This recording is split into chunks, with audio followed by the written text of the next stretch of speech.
پیغمبر خدا فرموده بوده است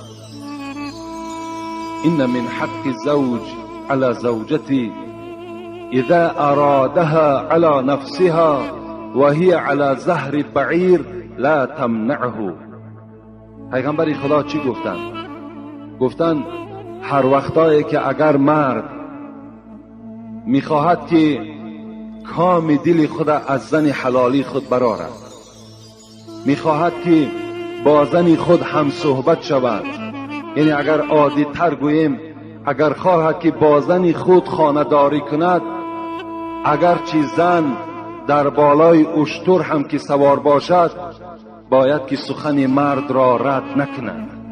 اگر بالای اشتر هم گفت پیغمبر سوار باشد، وقتی اگر مرد به سوی اشاره کرد که من با تو میخواهم که یک جایه شوم، باید که زن چیکار کند؟ از اشتر پایان شود و خواهش مرد را برآورد. این حدیث پیغمبر خداست. من از یک حکمت این حدیث به شما خبر میدهم که چرا پیغمبر خدا اشتر را ذکر کردند. چرا گفتند که اگر زن بالای اشتر باشد؟ چرا اسب نگفتند؟ چرا خر نگفتند؟ چرا یک حیوان دیگر را ذکر نکردند؟ اولا حیوانی که برای زنها سواره خوب بود در اون دوره ها این اشتر بود که سوار شدن او برای زنها هیچ ضللی نداشت و هیچ یعنی حرکت های تیز هم نداشتند و زنها بالای اشتر سوار شدن در طاقت داشتند. و دوم حکمت شمین است که برای اشتر سوار شدن به نهایت کار زیاد در کار، یعنی برای اشتر را پس کردن، سوار شدن و باز اشتر را پس کرده و باز پایان شدن، اینجا مشقت زیاد طلب میکنه. از این خاطر پیغمبر گفتن همه این مشقت را زن باید که تحمل کند، باید پسی سر کند و باید پایان شود و باید حق شوهر را ادا کند. گفته بدیم که رسول اکرم گفته بدن کدام مردی که زن خود اگر دعوت میکند به سوی فراش خود، به سوی جایگاه خواب خود، فلتأتیه و این کانت علی التنور. پیغمبر گفتند اگر چنده که در حالت نانپزی هم که باشد، اگر مرد از او طلب کند باید که نزد تنور ترک کند و نزد شوهرش حاضر شود. اگر چنده اینها مبالغه هستند، یعنی اگر چنده که اینها هیچ شوهر در حالتی چی بالای اشتر باشد یا نزد تنور باشد، زن خودم ممکن که دعوت نکند، لیکن رسول اکرم این حالت ها را ذکر کردند که این معنای او را دارد که شوهرها حقوق بلندی دارند. اگر در این حالت ها هم از شما طلب کنند، شما حقی رد کردن ندارید. در دیگر حدیث پیغمبر خدا چی میگوید؟ میگوید که اذا دعا الرجل امرأته الى فراشه. این دیگر حدیث است. پیغمبر خدا گفتن وقتی که مرد به سوی زن حلال خود دعوت میکند که نزد من بیا، یعنی در پهلوی من خواب کن، فلن تأتیه، این زن رد میکند، میگوید نه من در پهلوی تو خواب نمیکنم، من نزد نبیرهام خواب میکنم، یا نزد کیرینم خواب میکنم، یا نزد دخترم خواب میکنم، یا اینکه خلاص گپی مرد رد میکند، نمی آید. پیغمبر خدا چی گفتند؟ فبات غضبان علیها لعنتها الملائکه حتی تصبح. بین چی یک وعیدی سخت نسبت زن هاست. وقتی که گپی مرد که رد شد، سخن مرد که قبول نشد، البته مرد غمگین می شود، مرد غضبناک می شود. رسول اکرم گفتن وقتی که این مرد غضبناک شد، وقتی این مرد درمند شد و خواب کرد، ای زن گفت یقین بدان که تا صبح دمیدن تو در لعنت ملائکه ها گرفتار هستی. تا وقتی که صبح می دمد تمام ملائکه ها می گویند که لعنت خدا بر تو باد که تو سخن شوهر رد کردی. دیگر حدیث پیغمبری خدا چی میگوید؟ بین والذی نفسی بیدی، قسم به خدا گفتن پیغمبری ما و شما، قسم بر آن خدایی که جان محمد در دست اوست، ایما رجل یدعو امرأته الى فراشی فتأب علیه الا كان الذي في السماء ساخطا عليها حتى يرضى عنها. پیغمبری خدا گفتند وقتی اگر مرد زنی خود دعوت میکند نزد من بیا، باز این زن کدام شرط و شرایط او را نمیگذارد که نزد مرد بیاید، در پهلوی مرد ایستد، حالان که وی زنی وی است، باید که وی اطاعت کند هر زمان، هر ساعت، هر وقت. فتأب علیه، ابا میکند، سخن مرد قبول نمیکند. پیغمبر خدا گفتن یقین داند که الا کان الذی فی السماء، آن ذاتی که در آسمان است، مقصد از ذات آسمانی این خداوند است، ساخطا علیها حتی یرضى عنها، انا همون ذات از این زن ناخشنود می شود، غضبناک می شود تا وقتی که اگر این زن شوهری خود راضی نکرداند. خداوند از این زن ناراضی، ملائکه ها از این زن ناراضی، پیغمبرها از این گونه زن ناراضی. وای به حال این زن، که حال این زن چی می شده باشد وقتی که خداوند ناراضی باشد، پیغمبر ناراضی باشد، ملائکه ها ناراضی باشد، پس حیات برای این گونه زن در روی زمین چگونه جایز است؟ خدا نکرده اگر همون شب این زن امانت به سوی خداوند تسلیم کند، یعنی جان به حق تسلیم کند، این زن یقینا وارد جنت نمی شود. زیرا که پیغمبر خدا میگوید ایما امرأة ماتت و زوجها عنها راض دخلت الجنه، کدام مرد، کدام زنی که از دنیا میگذرد در حالتی که شوهرش زنده است و شوهر از او راضی است، دخلت الجنه، این زن وارد جنت می شود. زنی که اگر شوهر از او راضی باشد، شوهری که از او غضبناک باشد، ناراضی باشد، پس او زن چگونه وارد جنت می شود؟ خدا رحمت کند زنهای دوره پیغمبر را، اگرچنده که اینها را من بارها به سمع شما رسانیدم، لیکن مادام موردش آمده است باز به شما ذکر میکنم. نظر کنید که زنهای دوره پیغمبر چگونه بودند. این روایت حسن بصری میکند. حسن بصری میگوید که زنهای دوره پیغمبر این گونه زن بودند که وقتی که شوهر به خانه می آمدن بیگاهی، زن از او چی سوال میکرد؟ چی میپرسید؟ اولین چیزی که میپرسید کم حفظت آیتا من القرآن، امروز ای شوهری من تو در صحبت پیغمبر بودی، امروز ای شوهری من تو در صحبت داملا بودی، ای شوهری من امروز تو در مسجد بودی، چند آیت از قرآن از یاد کردی؟ این سؤال زنهای دوره پیغمبر از شوهرهاشان بود. چند آیت؟ این روزی دراز تو سپری کردی، آیا بار قرآن کشاده خواندی؟ کم حفظت حدیث من رسول الله، چند حدیث از پیغمبرت از یاد کردی؟ چی صحبت ها را از پیغمبر حفظ کردی نزد ما آوردی؟ این سوال ها را زنهای دوره پیغمبر از شوهرهای خود میکردند. میگوید وقتی که شوهر از کار می آمد زمانهای پیغمبر ده، البته مردها کار میکردند، مردها مثل امروزه تنبل نبودند، مردها کار میکردند، بازم کار کردنشان باز روزدار بودند. امروز جوانهای ما و شما نه روزه میگیرند نه کار به عهده دارند. اونها کار میکردند. وقتی میگوید که از کار میگشته میآمدن بیگاهی، چه زنهای مبارک بودند، چه زنهای خدا ترس بودند، زنهایی بودند که اونها خواستگار جنت بودند، میدانستند که رضاگی شوهر این رضاگی خداست، خدا که راضی شد ما وارد جنت میشویم. این شعار اون زنها در مینه سر خود جا کرده بودند.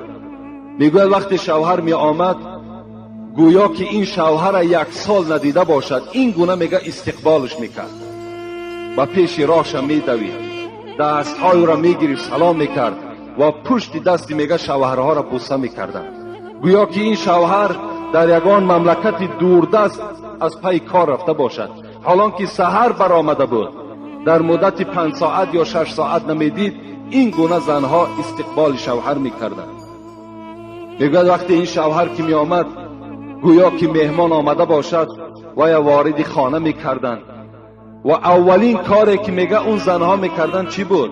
در یک ظرف میگه مثل تغاره که میگویم امروز، آب گرم می آوردن و میگه شوهرها را میگفتن پایهای خود در داخل این ظرف بگذار. برای چی میکردن؟ برای میگفتن که آب گرم ماندگی شوهر را میگیرد، یعنی آن زحمت و مشقتی که از سحر تا بگاه این مرد کشیده بود برای شکم زن، برای شکم فرزند، برای بهبودی روزگارش، انا همین آب گرم آن عذاب و مشقت‌های اون پا و درماندگی اون پای می برداشت میگیرید.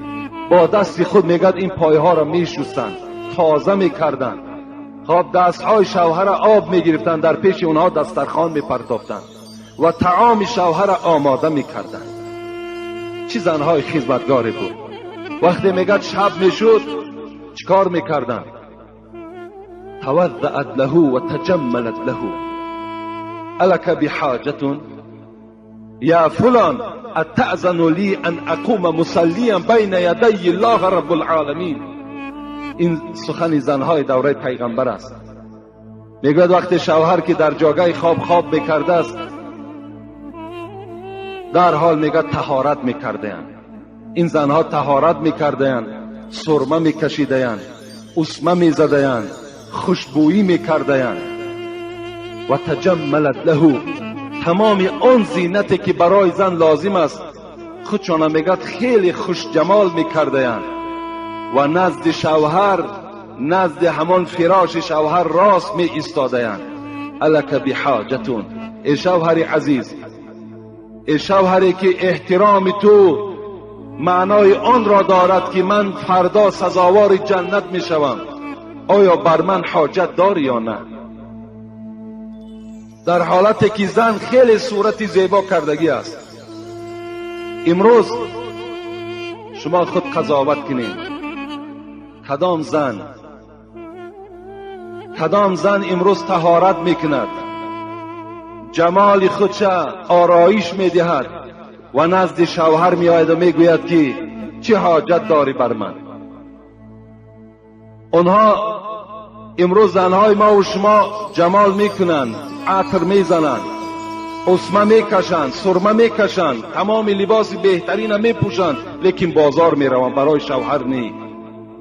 محروم ترین کسی که امروز از جمال زن، از بوی خوش زن است، این شوهر است. اصلا بوی خوش زن نمیبینند. جمال زن هیچگاه آنها مشاهده کرده نمیتوانند. فقط آنها وقتی اگر خانه آچه‌شان بروند یا خانه پدرشان روند یا بازار روند یا توی روند، انا جمال تماشا کن.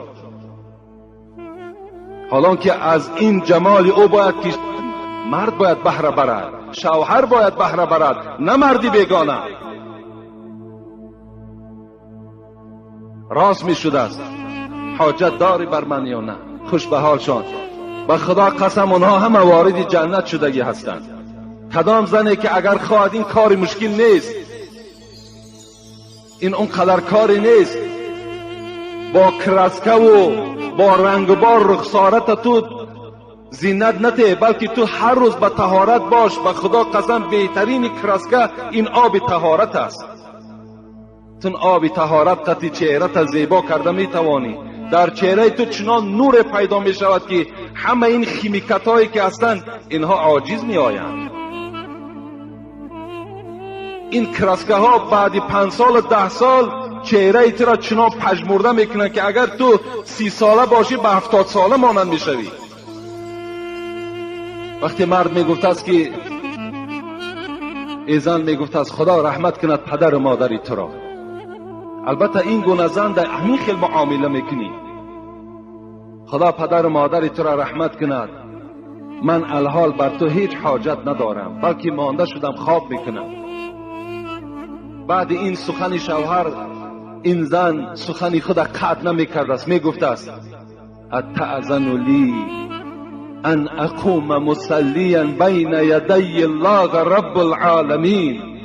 ای شوهر عزیز، مادامی که بر من حاجت نداشته باشی، اجازت نمیدهی که 2 رکعت نماز در حق جان تو خوانم. نماز در حق جان شوهر از شوهر اجازت میگیرد. اجازت نمیدهی که 2 رکعت نماز من در همین دل شب خوانم و در حق تو دعا کنم که خدا عمر تو را دراز کند، خداوند توفیق تو را زیاد گرداند، خداوند تو را بالای فرزندهای من نگه دارد. اجازت میدهی یا نمیدهی؟ چه زنهای مسلمان بودند.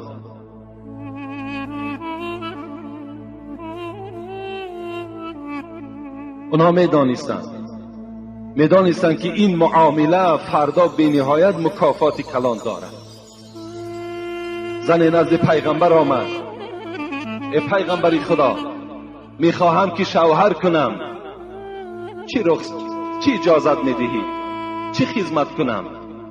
آیا وظیفه های شوهر چی است؟ رسول اکرم چی گفتن؟ لو کان من فرقه الى قدمه صدید فالحسته المرأة ما عدت شکره. پیغمبری خدا گفتن، ای خواهر، گفتن شوهر میکنی؟ گفت بله شوهر میکنم. گفتن حق شوهر این است که اگر از تار سر شوهر تا کف پای شوهر اگر زرداب باشد یا خون باشد، اگر تو زبان خود براری، فالحسته، اگر پاکیزه بدن همین شوهر، تا حال شکرانه شوهر به جا آوردی، تا حال تو شکر شوهر به جا آوردگی نیستی. اگر چند همین عمل قبیح را، همین عمل دشوار را تو اگر به عهده گیری و اگر انجام دهی. این گونه بودن زنها. قصه ام سلیم چه قصه ای هست که عبرت آمیز است برای همه زنهای روی دنیا. موردی گفتنش آمد، نگاه کنید که در کدام حالت ام سلیم با شوهر خود خانه‌داری میکند، کدام حالت بالای ام سلیم آمده بود. ام سلیم این مادر انس است. حضرت انس مادرش ام سلیم بوده.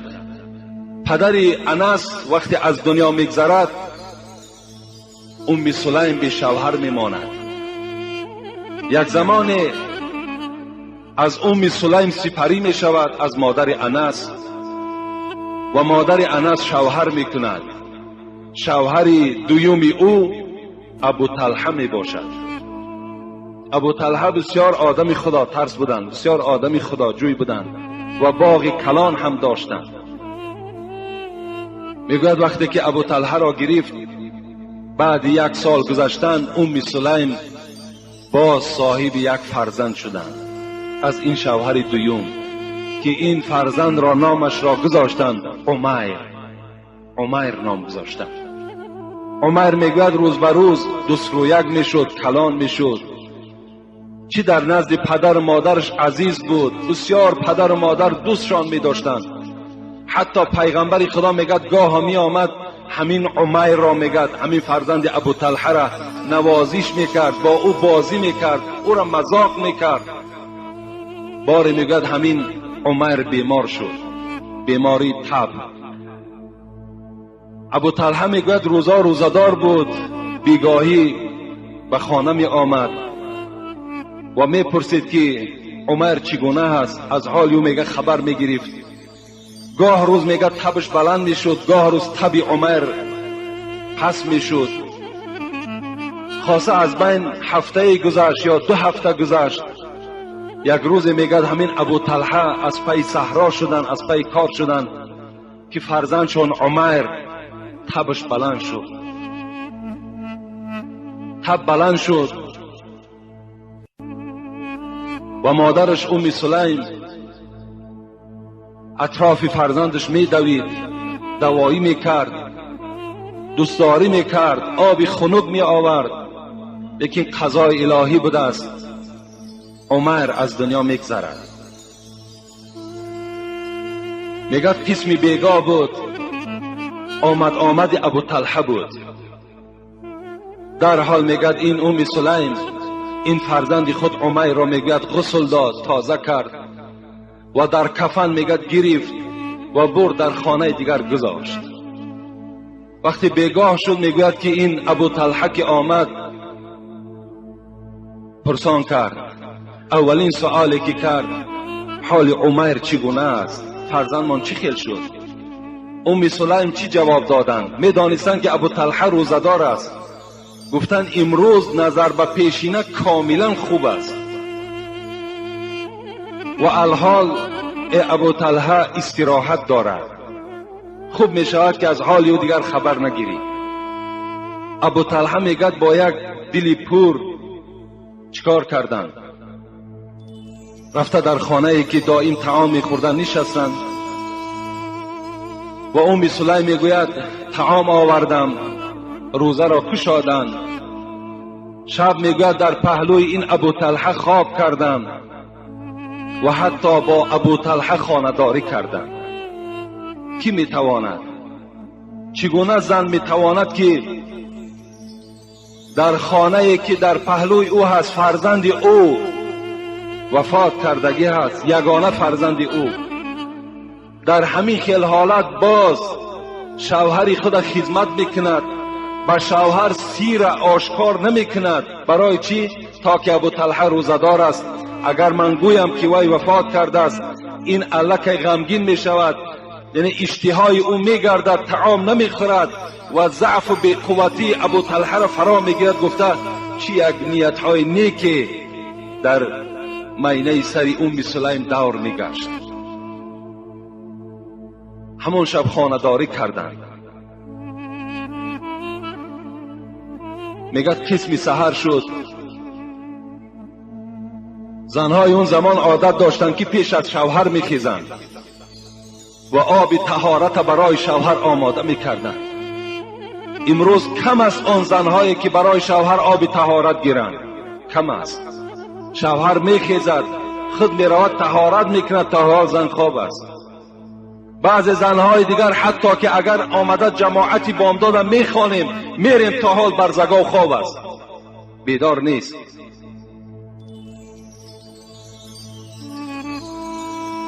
اونها این عادت نداشتند. در حال میگد بیدار شدند، از پهلوی شوهر خیستند، به نیت آب طهارت خیستند. لیکن مادامی که مادر بودند دلشان طاقت نکردند. گفتند ابو طلحه گفتند اگر مبادایی که یگان کس یک ودیعت، یک امانت به ما و شما دهد، مثل خواه بیل است، خواه تیشه است، خواه لباس است و یک مهلت برای او به ما و شما جدا کند، آیا او را گرداندن دادن لازم است یا نه؟ ابو طلحه گفتند البته امانت باید خیانت کردن در کار نیست. امانت چیزی هست که باید در حال به صاحبش گردانده شود. گفت ابو طلحه گو آگاه باش که امشب همون امانتی که فرزند ما و شما عمر بود جان را به حق تسلیم کرده بود. من نخواستم که تو را آگاه کنم، زیرا تشویش بالای تو می شد. تو آدمی روزدار بودی، تو آدمی مانده بودی، از این خاطر ما وی را غسل دادم، کفن کردم. الحال برای تو خبر می دهم. ابو طلحه میگوید غضبناک شدند، از جای خود خیستند و دوان نزد استاد خود، معلم خود، سرور خود، راهبر خود حضرت محمد صلی الله علیه و سلم روانه شدند. آمدن نزد پیغمبر شکایت کردند پیغمبر خدا این حالت دیروز بیگاهی بالای فرزند من رخ داد، لیکن زن من این حالت را برای من بیان نکرد، این چی میشده باشد؟ پیغمبر خدا گفتند خوش به حالت ای ابو طلحه که چی زنی مسلمان را تو صاحب هستی. امشب این خانه‌داری که شما کردین پیغمبر خدا به نور نبوت دانستند. گفتن از این نطفه شما، از این خانه‌داری شما بی نهایت فرزند خوب به دنیا می آید. صحابه ها حکایت میکنند که وقتی پیغمبر از دنیا گذشتند این زن فرزند را تولد کرد به نام عبدالله، که بعد این عبدالله میگوید باز 8 بچه دیگر تولد شد، 9 بچه شدند. که همه اینا حافظ قرآن بودن. همه این به خاطر چی آمد؟ به خاطر احترام شوهر آمد، احترام ام سلم از برای شوهرش آمد. این 9 تا حافظ قرآن، این حزل نیست، این شوخی نیست. خداوند با همون زن نصیب میگرداند که اگر احترام شوهر داشته باشد، با قدر شوهر میرسیدگی باشد. چگونه زنهای خوبی بودند، چگونه زنهایی بودند که با شوهرهای خود این گونه معامله ها را میکردند. میگوید اسماء در حکایت صحابه میگذارد، اسماء میگوید فرزند یزید انصاری بود. بار میگوید نزد پیغمبر آمدم و گفتم پیغمبری خدا، پدر و مادرم فدای جان تو باد، من نماینده از بین زنها هستم، مرا نماینده انتخاب کردند و با پیش جناب شما روان کردند تا که از تو من سؤال دارم. گفتند چی سؤال داری ای اسماء؟ میگوید اسماء گفتند پیغمبری خدا، تو هم پیغمبری مردها هستی هم پیغمبری زنها هستی. گفت بله من هم پیغمبری مردها هستم هم پیغمبری زنها هستم. گفت ای پیغمبری خدا، امروز مردها نماز جمعه میخوانند، مردها نماز 5 وقته جماعت میخوانند، امروز مردها نماز جنازه میخوانند، امروز مردها عیادت بیمار میکنند، امروز مردها حج میکنند، امروز مردها عمره میکنند، امروز مردها از همه بزرگ جهاد میکنند و ما در خانه مستور هستیم، با ستر هستیم، در خانه نشسته هستیم، فرزندهای اونها را در شکم خود میبرداریم، شهوت اونها را میشکنیم، لباسهای اونها را میشوییم، لباسهای اونها را میدوزیم. ای پیغمبری خدا، بازم این مردها در ثواب از ما گذشتند. رسول اکرم میگوید طرف اصحاب گشتند، گفتند آیا در بین زنها چنین سؤال کننده را میابید یا نه؟ این سؤالی که این زن کرد آیا از زبان هیچ زن شنیدگی هستین یا نه؟ گفتند نه پیغمبری خدا، اولین سؤالی است که ما از زبان اسماء شنیدیم. رسول اکرم چی گفتند ای اسماء؟ گفتند رفتن نزد همه آن زنهایی که تو را برای خود نماینده انتخاب کردند، با همه زنها آگاه کن که اگر زن جهاد کند، اگر چی مقدار ثواب گیرد، شما هم همون ثواب میگیرین در حالتی که اگر احترام شوهر داشته باشید. 5 وقت نمازی که شوهرها میخوانند و آنها هر روز 135 ثواب از خود میکنند، شما هم همون ثواب در خانه میگیرین اگر احترام شوهر داشته باشید. اگر شما شوهر قبول کنین، با زبان خود آنها را آزار ندهین، با چهره های ترش خود دماغ اونها را ویران نکنید، شما هم همون ثوابی که امروز مردها چه از حج باشد، چه از عمره باشد، چه از نماز باشد، شما هم صاحب میشوید وقتی که اگر احترام شوهر داشته باشید. لیکن هزار افسوس امروز شوهرها را میبینی بیچاره چه عرابه میکشند، چه ماشین میشوند، چه در قدهای راه خدمت مردهای دیگر را میکنند. یعنی همه برای بهبودی زندگی هست. یکی وقتی بیگاه می رود، شاید بیچاره به 1 سامان رود، شاید به 2 سامان رود، شاید به 5 سامان رود، شاید روز هیچ برار نشود، بی پول رود. لیکن از آزار زنها چه مشقتی دارند. برابر قبول شدن حالان که خوش آمدی، مرحمت، چکار کنیم ای شوهر، خسته نشو، انشاءالله این مشکلات ها دور می شود. این گپ های نیک ماندگی چه عذاب های با زبان نسبت شوهرها می دهند. روز میگوید پیغمبر خدا عایشه را فریاد کردن، عایشه نزد من بیا، و گفتن ایما امرأة کلفت زوجها فی نفقتها ما لا یطیقه لم تنلها رحمت ربی وليس لها شفاعت یوم القیامت. ای عایشه گفتن آگاه باش، کدام زنی که اگر با زبان خود شوهر خود آزار میدهد یا از شوهر خود آن مقدار مال طلب میکند که ما لا یطیقو، شوهر طاقت او را ندارد و این زن طلب کرده ایستاده است، لم تنلها رحمت ربی، یقین داند که رحمت خدا بالای این زن نمیبارد، و لیس لها شفاعت یوم القیامت، و این زنی که شوهر خدا آزار میدهد این از شفاعت من روز قیامت محروم است. این زنها امروز وجود دارند. امروز چی دعوت‌های از مردها میکنند، چی تشکیل‌های طلب میکنند که مردها طاقت او را ندارند، چی گناه‌های از شوهرها طلب میکنند، چی راه معصیت طلب میکنند که همین کار انجام میدی، همین معرکه را میکنی، فلانی را در خانه من حاضر میکنی، حالان که این گناه است. شوهری هست که خدا ترس است، میگوید من حاضر نمیکنم، لیکن شوهر او را زن پیوسته آزار میدهد، چی به زبان باشد و چی به دست باشد. وای به حالش که البته اونها وارد جنت نمیشن. این دنیا یک دنیایی است که بی نهایت قلیل است، بی نهایت کم است. زود است که این شوهر و این زن در پیشگاه خداوند راست میشوند. اون حالت این زن 1000 پشیمان که شود، دیگر پشیمانی نزد آتش دوزخ هیچ فایده ندارد. پشیمانی این دنیا را فایده دارد، احترام در این دنیا فایده دارد. اون دنیا دیگر پشیمانی و احترام دیگر هیچ معنی ندارد. حتی بین رسول اکرم میگوید لا تؤذی امرأة زوجها فی الدنیا الا قالت لها زوجته من الحور العین. وقتی میگوید در دنیا مردک زیر تحقیر زن قرار دارد، یعنی پیوسته شوهر آزار میدهد، پیوسته سخن شوهر قبول نمیکند، با شوهر دائم با زبان درشت خود معامله میکند. رسول اکرم چی گفتند؟ گفتند که این مردها در جنت زنها دارند به نام حور العین. همان حور العین، همان حورهای جنتی وقتی این معامله بدی زنها را که در دنیا نسبت شوهرها که میدیدند چی میگفتند؟ به زن چی میگفتند؟ قاتلک الله. این چی یک سخنی سختی از جانب حورهای جنتی نسبت زنهای دنیوی است. قاتلک الله فانما هو عندك الدخیل یوشک ای یفارقک الینا.